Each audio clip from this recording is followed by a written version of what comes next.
بسم الله الرحمن الرحيم اللهم صل على محمد وآل محمد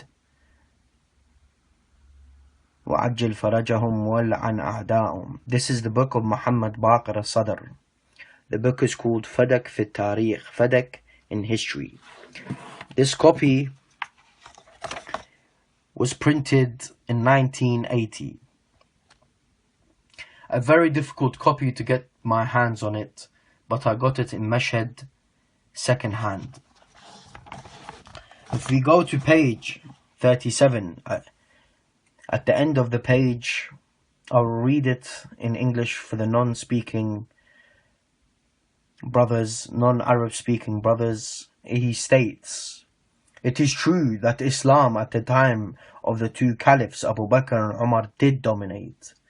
The conquests were continuous and the life was full of goodness and flourishing with the comprehensive spiritual revival besides the bright world of the Quran. But should we conclude that the only reason of that was because Abu Bakr and Umar were the rulers?"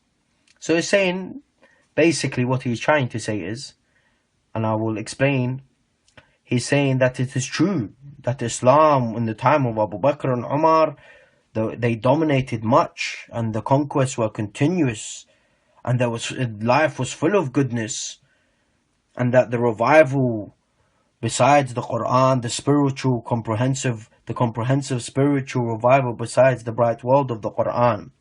And at the end he states that it's not just because Abu Bakr and Umar, and there is other reasons. What I reply back is, how does an individual who claims to be Shia make such a statement? A scholar in his caliber, how is it that he is making a statement like that? Life full of goodness? How is it that it is life full of goodness when it is the time that they took the rights of Ali ibn Abi Talib, dragged him from his house into the mosque of Rasulullah sallallahu alayhi wa alihi wasallam?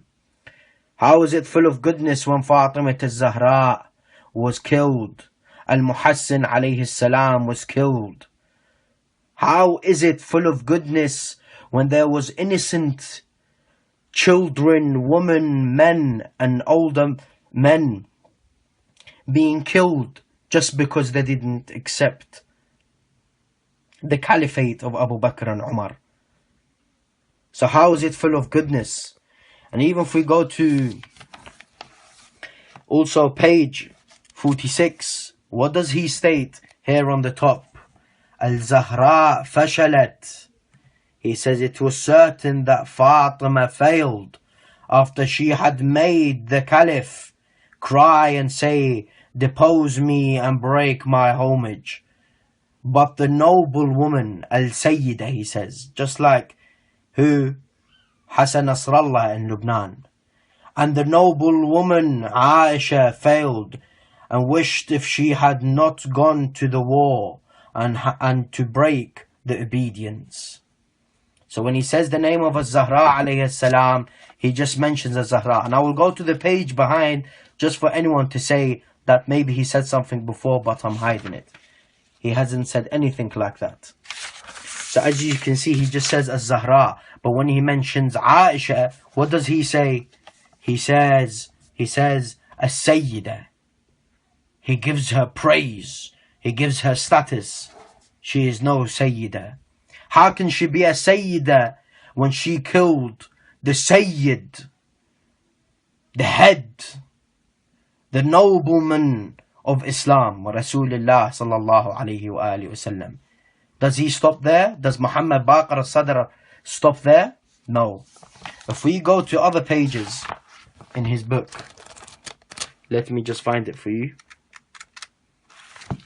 What does he say here? Look, mention here. Hayat As-Siddiq radallahu ta'ala an. Abu Bakr, he calls him As-Siddiq. Also here, what does he say? Al-Faruq radallahu ta'ala an. How is it that a man who claims to be the Shia the lover of Fatima, and he praises the killers of Fatima.